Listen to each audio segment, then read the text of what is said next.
السلام علیکم دوستو، آپ کے سارے برتھ چارٹ تو ہو چکے۔ اگست پورا ہم نے کر لیا، ایریز سے پائسس تک تمام سٹارز پہ بات ہو چکی، اسٹرالوجی پہ بات ہو چکی۔ لیکن جیسے جیسے جتنی ہمارے پروگرامز بڑھ رہے ہیں، اسی طرح لوگوں کے سوالات بھی ہمارے پاس بہت سے آ رہے ہیں۔ میں نے وقتاً فوقتاً اپنے بہت سے پروگرامز میں یہ آپ کو کہا تھا کہ اگر آپ کے بہت سے سوالات ایسے ہوں گے جو جواب طلب ہوں گے تو میں کسی بھی وقت آ کے آپ سے دوبارہ مخاطب ہوں گا۔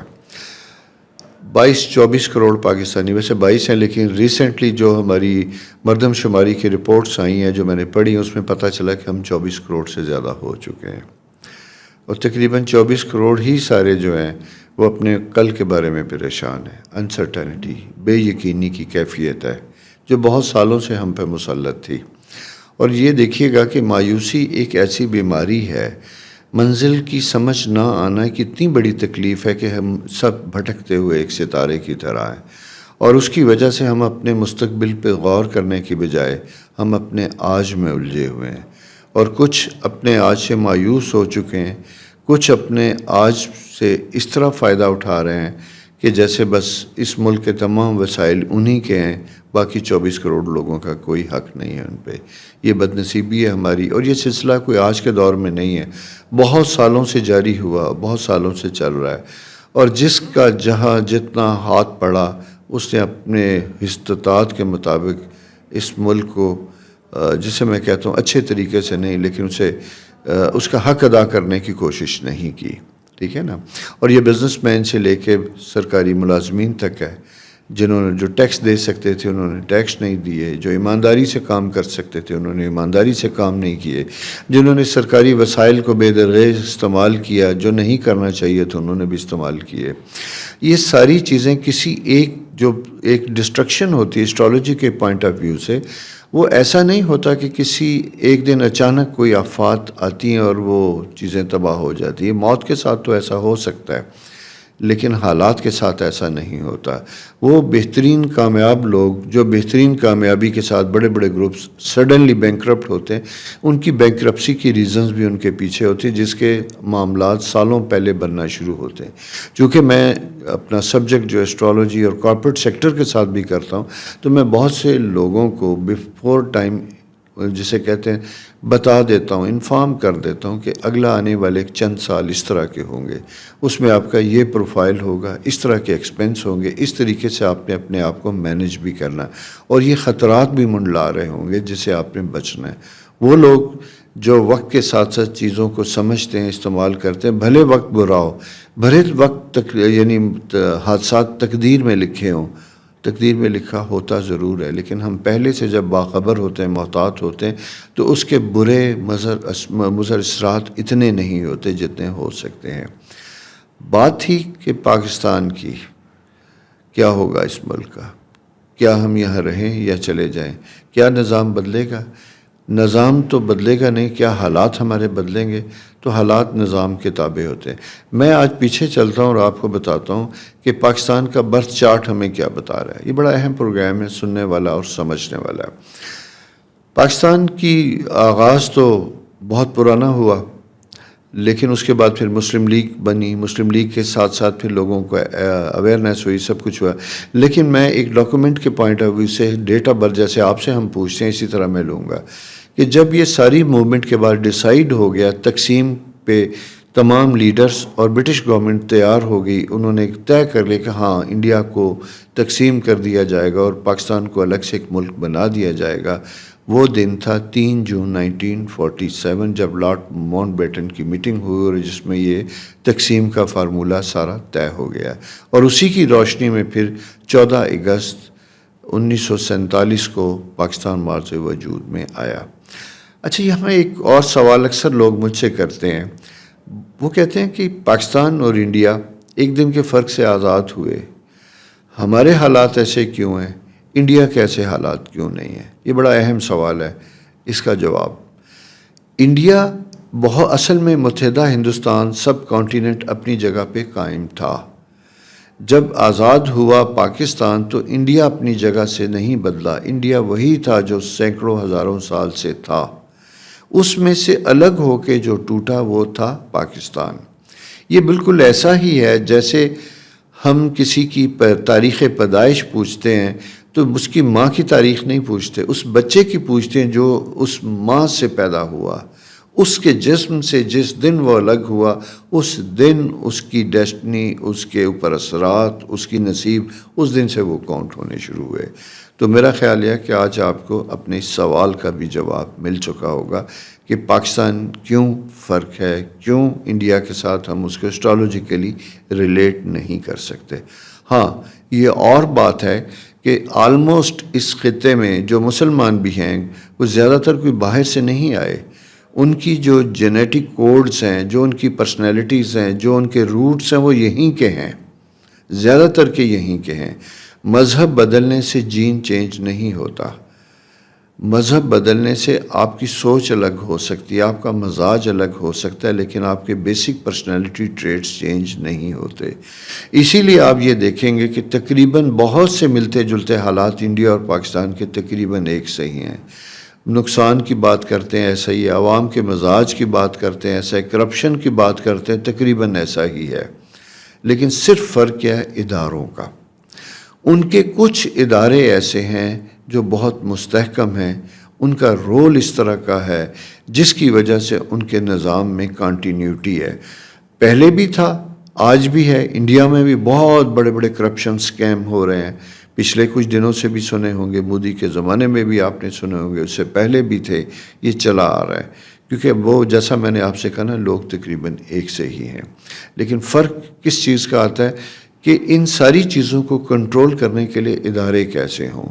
اگر ہمیں کمپیریزن کرنا ہے ان دونوں ممالک کا تو کمپیریزن صرف یہ کرنا ہے کہ ان کے پولیٹیکل سسٹم میں کنٹینیوٹی ہے، تسلسل ہے، اور کسی بھی چیز کے لیے، کسی بھی نظام کے لیے، کسی شخص کے لیے، کسی کمپنی کے لیے، کسی فرد کے لیے اس کے بنائے ہوئے پلان کے مطابق اس کا تسلسل، اس کا جاری رہنا سارا ہوتا ہے۔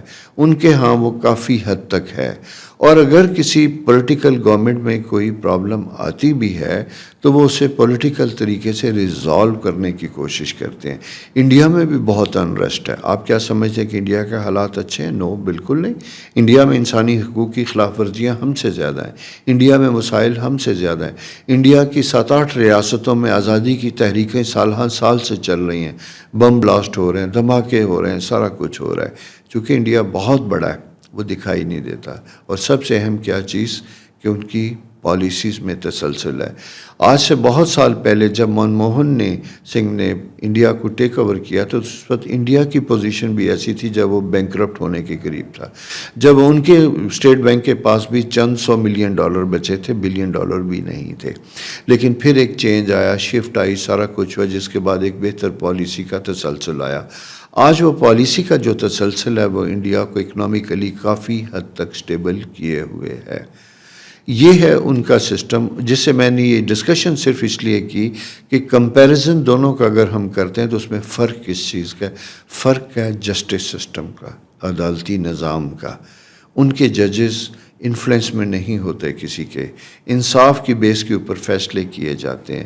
بکنے کی وہاں پہ ججز کی مثالیں بہت کم دکھائی دیتی ہیں، حکومتی معاملات میں ان کے انٹرفیرنس کی مثالیں بہت کم دکھائی دیتی ہے۔ میں انکم ٹیکس ڈپارٹمنٹ کے بارے میں جانتا ہوں، ذاتی طور پہ چونکہ میرا وہاں جانے کا ایکسپیرینس ہوا، تو وہ لوگ اپنے انکم ٹیکس ڈپارٹمنٹ سے اتنے خوفزدہ ہیں، بھلے وہ انکم ٹیکس چوری ویسے ہی ہوتی ہے۔ میں نے آپ کو بتایا نا کہ قوم ایک ہی طرح کی ہے، لوگ ایک ہی طرح کے، کوشش وہ اسی طرح کی کرتے ہیں، کوئی زیادہ فرق نہیں ہوتا۔ ویسے دنیا میں تقریباً مزاج ایک سے ہی ہوتے ہیں، صرف لوگ اگر ڈرتے ہیں تو قانون سے ڈرتے ہیں، قانون کے خوف سے ڈرتے ہیں، اور خوف کی وجہ سے وہ اپنے آپ کو ٹھیک اور سیدھا رکھنے کی کوشش کرتے ہیں۔ ہمارے یہاں فرق صرف یہ ہے کہ یہ خوف ختم ہو چکا ہے۔ ہر شخص یہ سمجھتا ہے کہ اگر میں اس پوزیشن میں ہوا کہ میں نظام کو اپنے مطابق جھکا لوں گا تو میں جو چاہوں گا کر گزروں گا۔ بد نصیبی سے یہی ہوتا چلا آیا ہے، یہی ہوتا رہے گا۔ ہمارے ہاں ایک ایرا ختم ہوتا ہے، دوسرا سٹارٹ ہوتا ہے، کبھی جمہوریت ہوتی ہے، کبھی مارشل لا ہوتا ہے، ایک آتا ہے اپنا پلان دیتا ہے، دوسرا آتا ہے اپنا پلان دیتا ہے۔ اب ایسا کیوں ہو رہا ہے؟ تو میں نے اسی لیے آپ سے بات کی کہ جب پاکستان کا برتھ چارٹ 3 جون 1947 کو جب میں یہ دیکھتا ہوں تو مجھے اسی وقت یہ پرابلمس بنتے ہوئے دکھائی دیتے ہیں. اسٹرالوجیکل پوزیشن اسی وقت ایسی دکھائی دیتی ہے کہ جہاں پہ اکنامک معاملات، پلانٹ سیٹرن، یہ ساری چیزیں مشکل ہیں. اور اس بچے کی طرح جس کا برتھ چارٹ پڑھ کے ہم اس کے مستقبل کی پیشن گوئی کر سکتے ہیں، وہ ایسا ہی ہے. اور دوسری اہم چیز کہ آپ یہ سوال کریں گے کہ کیا 24 کروڑ لوگوں میں کوئی ایسا آدمی نہیں ہو سکتا کہ جو آ کے کچھ چیزوں کو بہتر کر سکے؟ بالکل ایسا ہے. اور ماضی میں ایسے اچھے لوگ بھی آئے، کچھ لوگ بھی آئے جنہوں نے بہتر طریقے سے کام کرنے کی بھی کوشش کی، اس ملک کو ایک اچھی ڈگر پہ چلانے کی بھی کوشش کی. لیکن انفارچونیٹلی جیو پولیٹیکل پوزیشن ہماری اس طرح کی ہے کہ کچھ نہ کچھ واقعات ایسے ہوتے ہیں، کچھ حالات ایسے ہوتے ہیں کہ ہم دنیا کی سپر پاورز کے لیے ایک کھلونے کی طرح ہے جو آف اینڈ آن کبھی کسی کی ضرورت بن جاتا ہے، کبھی کسی کی ضرورت بن جاتا ہے. اور ہم اپنے قومی مفادات کو چھوڑ کے ان کے مفادات میں ذاتی مفادات یعنی ذاتی فوائد کے لیے اس کا حصہ بن جاتے ہیں. یا دوسرے لفظوں میں یہ کہوں گا کہ ضروری نہیں ہوتا کہ اس میں کوئی بدنیتی کا فیکٹر ہو، سمجھ بوجھ کا فیکٹر ہو سکتا ہے. اتنی اویئرنس، اتنی ویژن نہیں ہو سکتی، دوررس ہم نہیں دیکھ سکتے کہ ان چیزوں کے اثرات ہم پہ کیسے مرتب ہوں گے. ہم ایک پیریڈ آتا ہے جیسے ہمارے اوپر ایک بہت بڑا ایشو بنتا ہے 70s میں، جب رشین انویٹ کرتا ہے ادھر آ کے افغانستان میں، اور وہاں سے مہاجرین آتے ہیں ہمارے پاس. دنیا میں بہت سے ممالک کے پاس ایسا ہوتا ہے، مہاجرین جاتے ہیں، سارا کچھ ہوتا ہے، لیکن ہم ڈائریکٹلی ایک وار کا حصہ بن گئے. اس میں کسی پاور نے ہمیں استعمال کیا، ہم نے بے دریغ، وہ جسے کہتے ہیں، اس میں چھلانگ لگا دی، کود پڑے، یہ سوچے بغیر، یہ سمجھے بغیر، یہ ویژن دیکھے بغیر کہ ہمارے اوپر کیا اثرات ہوں گے. ہمیں اس کی پرائس دینے پڑی جو آج تک ہم دے رہے ہیں. لاکھوں کروڑوں مہاجرین، ایک کلچر چینج ہوا، فسادات، ڈرگز، یہ ساری چیزیں ہوئیں. یہ تسلسل کا ایک حصہ ہے. یہ نصیب بھی تھا اور بد نصیبی بھی تھی. نصیب وہ ہوتا ہے جو ہوتا ہے، بد نصیبی یہ ہوتی ہے کہ ہم جانتے بوجھتے بھی اسے ٹھیک نہیں کر سکتے. ہمارے وہ ارباب اختیار جن کے اوپر قوم نے ٹرسٹ کیا، اعتبار کیا، انہیں حق دیا، انہیں اختیار دیا، بد نصیبی سے وہ سمجھ بوجھ کے ساتھ قومی مفاد میں فیصلے نہ کر سکے، اپنے ذاتی مفادات کو انہوں نے ترجیح دی، اور اسی طرح بے یقینی کی کیفیت میں ہمیں چھوڑتے چھوڑتے آگے چلتے ہوئے جا رہے ہیں. آج ہم جس جگہ پہ بیٹھے ہیں یہ کسی ایک دن کا واقعہ نہیں ہے، کسی ایک حکمران کی غلطی نہیں ہے، یہ ایک مسلسل سالوں کا ایک تسلسل ہے. اور اسٹرالوجیکل اگر ہم بات کرتے ہیں تو یہ جیسا میں نے آپ سے کہا کہ 3 جون کو جب یہ بنا، اس وقت بھی آپ یہ دیکھیے گا کہ جب لارڈ ماؤنٹ بیٹن پلان تھا تو اپنے بزرگوں سے اس علاقے کی اس دور کی پرانی ہسٹری جب ہم سنتے ہیں اور سمجھتے ہیں تو ہمیں پتہ چلتا ہے کہ تقسیم کے وقت بہت سے علاقے ایسے تھے جو پاکستان کے پاس ہونے چاہیے تھے. امرتسر، فیروز پور، یہ علاقے پاکستان کے تھے. لیکن نہرو، گاندھی، ان لوگوں کی موومنٹ کی وجہ سے، اور ہمارے اس وقت کے لوگ شاید اتنے اچھے طریقے سے اپنے کیس کو فائٹ نہ کر سکے، مفادات کو ڈیفینڈ نہ کر سکے. میں یہ کہوں گا کہ شاید جتنا لڑ کے جو لے سکتے تھے انہوں نے یہ سمجھا کہ کم از کم اس وقت اسی پہ اکتفا کیا جائے، تو یہ بہت سے خطے ہم سے کٹے. ہم اپنے بزرگوں سے سنتے ہیں وہ تو بڑے آرام سے بیٹھے تھے، ان کا خیال تھا کہ امرتسر و فیروز پور ایسی جگہوں پہ رہنے والے کہ یہ تو انڈیا کا حصہ ہوں گے، ہم انڈیا یعنی یہ پاکستان کے حصے میں یہ علاقے آئیں گے. لیکن وہاں پہ بھی سازشیں ہوئیں، وہاں پہ بھی گورے ہندو ایک دوسرے کے ساتھ ملے اور انہوں نے ہمیں نقصان پہنچایا. اس نقصان کے اثرات ہمارے دریاؤں کے لیے سامنے آتے ہیں، پانی کے لیے جو ہمارے مسائل ہیں اس وقت ان کی چیزیں آتی ہیں. پھر اس کے ساتھ کشمیر کا ایشو ڈیولپ ہوتا ہے جو شروع دن سے ہمارے گلے میں ایک ہڈی بن کے پھنسا ہوا ہے. پھر اس کو آزاد کرانے کا ایک خط ہم پہ جو سوار ہوا، اس نے ہماری سالوں سال سے ہمیں اپنے اس میں رکھا. ہم کسی کو بلیڈ کرتے کرتے خود بلیڈ ہوتے چلے گئے، بیمار ہوتے چلے گئے، اپنے وسائل سے محروم ہوتے چلے گئے. بات صرف یہ ہوتی ہے کہ تاریخ سب کے لیے ایک سی ہوتی ہے، وقت سب کے لیے ایک سا ہوتا ہے. دیکھنے والے، کرنے والے وہ فیصلہ کرتے ہیں کہ ہم نے اپنے حالات سے کیسا سبق لینا اور کیسا فیصلہ کرنا ہے. اور ایک چیز بات یاد رکھیے گا، میں ماضی میں صرف اس لیے جاتا ہوں کہ وہ قومیں جو اپنی تاریخ پڑھتی ہیں، اس سے سبق لیتی ہیں، وہ اپنا مستقبل اس کی روشنی میں بہتر کرتی ہیں. اسٹرالوجیکل سائن ایک ایسا سبجیکٹ ہے کہ یہ ایک خاص وقت کے بعد تمام سٹارز، تمام بڑے سیارے دوبارہ اسی مقام پہ آتے ہیں جہاں وہ چلے تھے. جیسے اس میں سب سے سلوسٹ موونگ پلینٹ جو ہے سیٹرن ہے. سیٹرن زحل جس کی ہم بات کرتے ہیں، یہ ستارہ جیسا جو پیریڈ میں نے آپ سے بات کی تھی اس وقت اگر میں یہ دیکھتا ہوں، یہ پلینٹ سیٹرن جو ہے یہ خاص ہمارے یعنی 5th ہاؤس میں موجود ہے پاکستان کے، اور یہاں پہ جو ہے یہ مارس کے ساتھ ایک نیگیٹو اینگل بنا رہا ہے. مارس اینڈ سیٹرن کی جب کنجکشن 12ویں اور اس میں ہوتی ہے تو مسلسل فسادات اور جھگڑے کی انڈیکیشن دیتی ہے. آپ یہ دیکھ لیجئے گا کہ ہم اپنے وجود سے ہی مسلسل آدمی سازشوں اور فسادات کا حصہ تھے. شروع سے ہی کشمیر کے معاملے میں ایک جنگ مسلط ہوئی، اس میں آربیٹریشن ہوتی ہے، اس میں فیصلہ ہوتا ہے. ہمارے مغربی محاذ ادھر بھی ہمارے ساتھ اسی طرح کے معاملات ہوتے ہیں، اس کو ہم سارٹ آؤٹ کرتے ہیں. بلوچستان میں بہت سی ریاستوں کو ہم اچھے طریقے سے اپنے ساتھ ملانے کی کوشش کرتے ہیں. ہمارا دوسرا حصہ بہت دور تھا ہم سے، مشرقی پاکستان. ہم نے ان لوگوں کی خواہشات اور ضروریات کو بھی مناسب نہ سمجھا. ان کے بھی کچھ جائز مطالبات تھے جو شاید ہم نے پورے کرنے کی کوشش نہ کی. اور اس زمانے میں سب سے اہم مسئلہ ان کا تھا، جو آبادی میں بھی ہم سے زیادہ تھے، وہ زبان کا مسئلہ تھا. اور آپ یہ دیکھیے گا کہ دنیا میں بہت سی جگہوں پہ مذاہب پیچھے رہ جاتا ہے، لسانی معاملات آگے ہوتے ہیں. پنجابی، بنگالی، سندھی، پٹھان. اب یہ تقسیم زبان کے اوپر ہے، اور زبان اتنی سٹرانگ ہے کہ اس زبان میں ہندو، سکھ، مسلمان تو ایک ہیں، لیکن زبان کی وجہ سے دوسرے اس سے فرق ہو جاتے ہیں. تو ان کے اس مطالبے کو بھی ہم نے جسے کہتے ہیں قبول نہ کیا، جہاں سے ابتدا ہی سے ایک خلش پیدا ہوئی. میرا مقصد کسی کو کرٹیسائز کرنا نہیں ہے، کسی چیز کے بارے میں غلط نہیں کرنا، لیکن صرف یہ بتانا ہے کہ غلطیاں انسانوں سے ہوتی ہیں. غلطیاں جو لیڈر سے ہوتی ہیں اس کی سزا قوم بھگتتی ہے.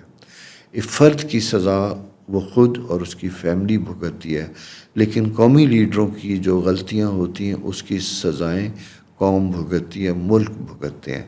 ہم ان سزاؤں کا شکار ہیں جو سالہ سال سے غلط فیصلوں کی وجہ سے ہماری بدنصیبی لکھ رہے ہیں. ہماری تقدیر نہیں لکھ رہے، ہماری بدنصیبی لکھی جا رہی ہے، اور یہ عمل جاری و ساری ہے.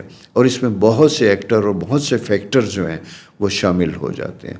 اور بدنصیبی اس حد تک آ چکی ہے کہ اب مایوسی اس لیول پہ پہنچ چکی ہے کہ مجھے ہزاروں لاکھوں لوگوں کے خطوط، ٹیلی فون، ای میل جو آتی ہیں وہ یہ آتی ہیں کہ ہم یہاں سے کیسے نکل سکتے ہیں. کیا آپ نے سوچا کہ 24 کروڑ لوگ اس ملک کو چھوڑ کے جا سکتے ہیں؟ ممکن نہیں ہے. ہمیں یہیں رہنا ہے، اسی کو ٹھیک کرنا ہے. ہم نے اپنی زندگیاں گزار لی. میں بچوں سے بات کرتا ہوں، بچے اتنے مایوس نہیں ہیں، انہیں روشنی دکھائی دیتی ہے. میری عمر کے لوگ، مجھ سے ایک چھوٹی عمر کے لوگ جنہوں نے سٹرگل کی، جو نوکری کرنا چاہتے ہیں، جو کاروبار کرنا چاہتے ہیں، ان کے راستے میں جو رکاوٹیں ہیں، قانونی معاملات ان کے معاملے میں، کرپشن ہے، غنڈہ گردی ہے، قبضہ گروپ ہے، مافیاز ہیں، وہ ان کو لیے مایوسی کا سبب بنے ہوئے ہیں.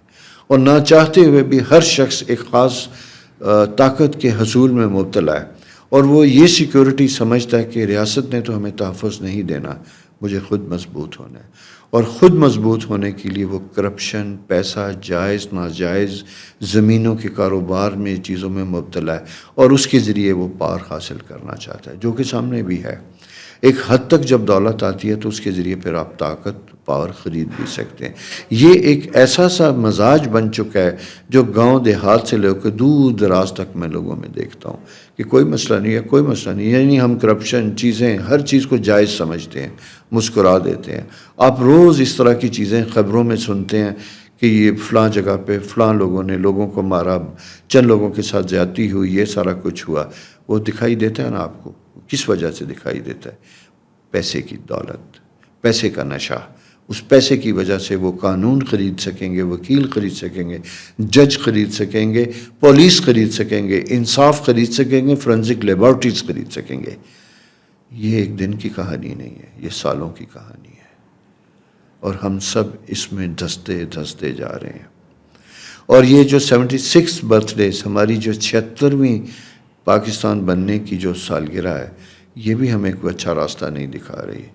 بدنصیبی یہ ہے کہ میں بہت جگہوں پہ بہت سال پہلے گیسٹ بھی کر بھی گیا، مجھے آج بھی یاد ہے کہ 2006 میں ایک فورم پہ مجھے بلایا گیا، وہاں پہ بڑے سینئر تمام مکاتب فکر کے لوگ تھے، آرمی سے بھی ریٹائرڈ تھے، سول بیوروکریٹ سارے تھے۔ میں نے وہاں پہ بھی کہا کہ میں اس ملک کو کوئی بہت جلد اچھے ہوتے ہوئے دکھائی نہیں دیتا، مجھے نہیں، تو مجھے یہ کہا گیا کہ تم مایوسی کی باتیں کرتے ہو، ایسا کچھ بھی نہیں ہوگا۔ اور میں جس زمانے کی بات کر رہا ہوں اس وقت ڈالر میرا خیال ہے 55 روپے کا تھا، آج 300 روپے کا۔ یہ ایک سٹینڈرڈ ہے ہمارے ڈکلائن کا، ہماری تنزلی کا، ہم کس شدت کے ساتھ نیچے گر رہے ہیں، یہ سمجھنے کی بات ہے۔ لیکن افسوس یہ ہے، افسوس صرف یہ ہے کہ ٹھیک کرنے کی طرف کوئی بھی نہیں ہے۔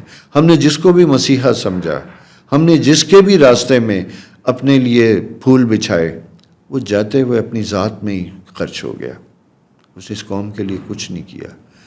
آج بھی اس ملک میں اگر آپ دیکھتے ہیں تو برٹش بنایا ہوا قانون انڈین کرمنل ایکٹ آج بھی چل رہا ہے، 1883-84 کا یا 64 کا، کوئی نئی لا میں امینڈمنٹ نہیں ہوئی۔ آج بھی ہماری سول عدالتوں میں جو فیصلے ہیں وہ 60 سال پرانے چلے آ رہے ہیں، اور جن لوگوں کے مفاد ان ججز سے وابستہ ہیں ان کے کیس ڈیلی بیسس پہ سنے جاتے ہیں، ان کے فیصلے روزانہ کی بنیاد پہ ہوتے ہیں۔ کیا عام آدمی نہیں ہے؟ کیا اس کی دکھ، اس کی تکلیف نہیں ہے؟ میں خود اس کیس مبتلا ہوں، سول میٹرز کے معاملات میں 12 سال سے سول کورٹس میں کیس چل رہے ہیں، سیشن ہائی کورٹ تک جانے کا نصیب نہیں ہوتا۔ کون اس کو ٹھیک کرے گا؟ کوئی بھی نہیں کرے گا۔ ایک خاص قسم کا مافیا ہمارے اسمبلی پہ قابض ہے، دفاتر پہ قابض ہے، اداروں پہ قابض ہے، اور بہت چھوٹا سا ایک سیگمنٹ ہے جو درد رکھتا ہے، جو دکھ رکھتا ہے، جو سمجھ رکھتا ہے، جو اس نظام کو ٹھیک کرنا چاہتا ہے، لیکن ان کی آواز کوئی نہیں سنتا۔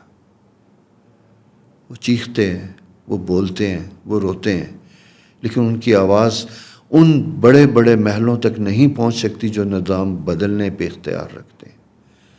بلکہ ان لوگوں نے بھی اب یہ سوچ لیا ہے کہ رہیں گے باہر، لیکن چگنے کے لیے اس ملک کو ہم آیا کریں گے، لوٹیں گے یہاں اور بنائیں گے جا کے باہر۔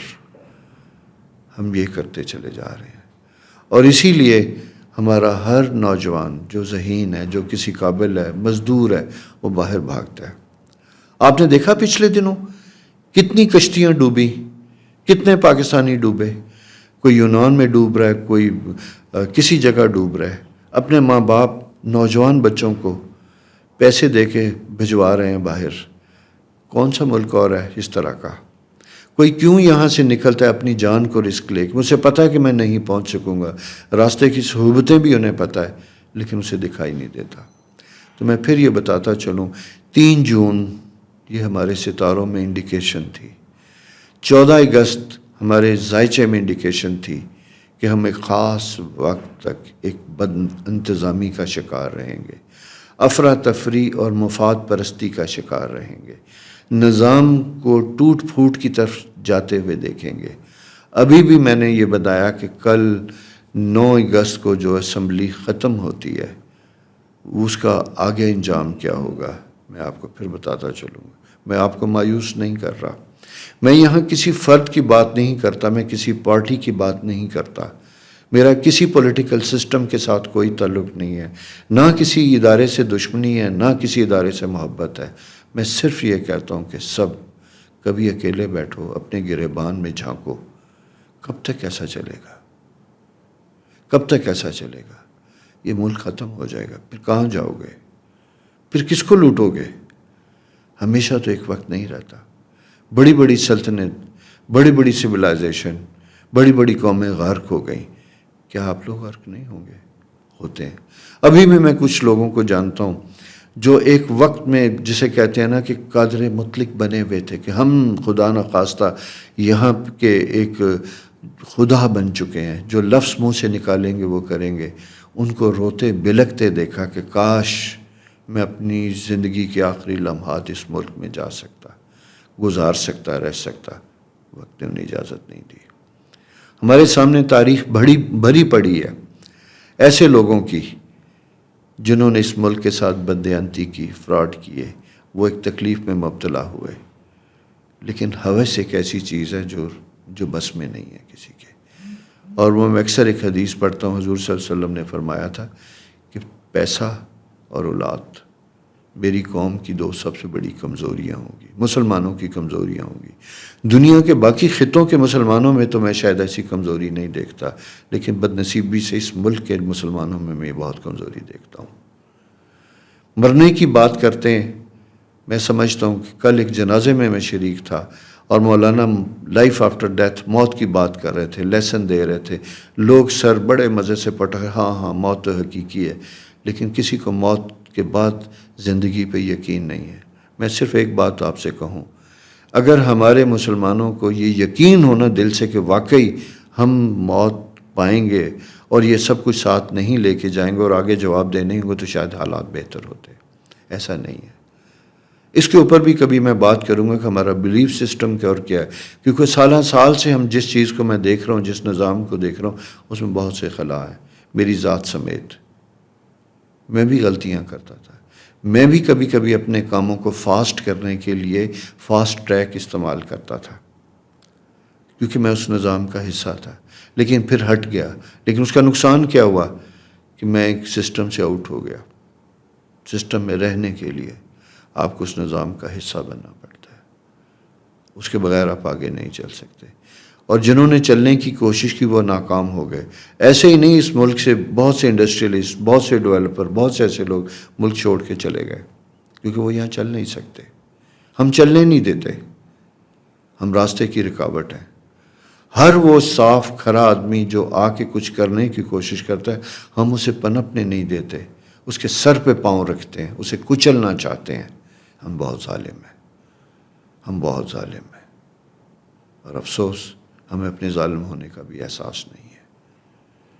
ہم ایک ایسے ڈیلوژن کا شکار ہیں، ایک ایسی نفسیاتی بیماری کا شکار ہیں جہاں ہم سمجھتے کہ ہم جو کر رہے ہیں وہ ٹھیک ہے اور اس کے اثرات ہمارے لیے بہت اچھے ہیں. نہیں، 70 سال سے آپ کمپیریزن کبھی کیجئے گا کہ ہمارے ساتھ چائنا، کوریا، ملیشیا، کتنے ممالک آزاد ہوئے، وہ آج کہاں ہیں اور ہم یہاں کہاں ہیں. بس صرف اپنے اپنے گریبان میں ہاتھ ڈال کے، نظر ڈال کے اس سوال کا اپنے آپ سے ڈھونڈنے کی کوشش کیجیے گا، اور دوسرے کو ٹھیک کرنے کی بجائے اپنے آپ کو ٹھیک کرنے کی کوشش کیجیے گا. تب جا کے چیزیں ٹھیک ہوں گی. میں ابھی بھی یہ بتاتا چلوں، راستے آگے آسان نہیں ہیں. میں کوئی خوشخبری نہیں دے رہا. آپ کے بہت سے سوال، ملک کیسا ہوگا، ملک ابھی مزید تکلیف میں ہے، شاید اس سے بھی زیادہ تکلیف آپ کو دیکھنی پڑے. لیکن آپ اپنے آپ کی تیاری کریں کہ اس تکلیف سے لڑنے کے لیے آپ کیا کریں گے. ہر پاکستانی کو اپنا رول پلے کرنا پڑے گا. اور سب سے پہلے کیا کرنا پڑے گا، نظام کو چھوڑیں، خود کو بدلنے کی کوشش کیجیے گا.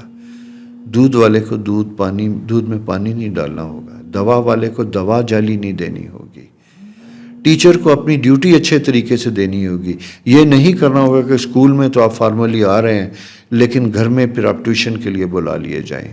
یہ ایسا نہیں ہوگا. وکیل اپنا کام ذمہ داری کے ساتھ ادا کرے گا. یہ سارے معاملات ہر طرف انڈیویجول ہیں، کسی ایک ادارے کی طرف نہیں ہے. جب اتنے بڑے لوگ سب ہوتے ہیں تو پھر چیزیں خراب ہوتی ہیں. ہم سب جب خود کو ٹھیک کریں گے تو سارا نظام ٹھیک ہوگا. دوسرے کو بدلنے کی کوشش نہ کیجیے، خود کو بدلنے کی کوشش کیجیے گا، تب جا کے ٹھیک ہوں گے. ورنہ اسی طرح چلتے چلے جائیں گے. افریقہ، صومالیہ، روانڈا، وہ ایسے ہی تھے. لیکن میں آج دیکھتا ہوں، مجھے کچھ ملکوں کے لوگوں سے ملنے کا اتفاق ہوا جنہیں ہم کبھی حقارت کی نظر سے دیکھتے تھے، وہ ہم سے بہتر ہو رہے ہیں. نہیں جاگے تو ہم نہیں جاگے، جانے کب جاگیں گے. میں کیا آپ سے بات کروں، یہ ہمارا ذائچہ بتا رہا ہے. لیکن ایک بات یاد رکھیے گا، ذائچے میں تو یہ چیز دکھائی دیتی تھی، لیکن اسی کے ساتھ ساتھ ایک اور فیکٹر بھی ہوتا ہے، نصیب بدلنے کا اختیار. اشرف المخلوقات، وہ ہمارے اپنے ہاتھ میں ہے. کیا ہم نے کوشش کی؟ نہیں کی. اسی لیے ہم اس کا شکار ہیں. خدا حافظ. پھر کسی موضوع پہ دوبارہ آپ سے مخاطب ہوں گا.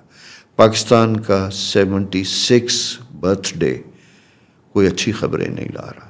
میں جھوٹ کی، غلط فہمی کی چیزیں آپ کو دینے کو تیار نہیں کہ آپ سوتے رہیں، کل اٹھیں گے تو سب اچھا ہوگا. نہیں ہوگا، ہمیں خود کرنا ہوگا.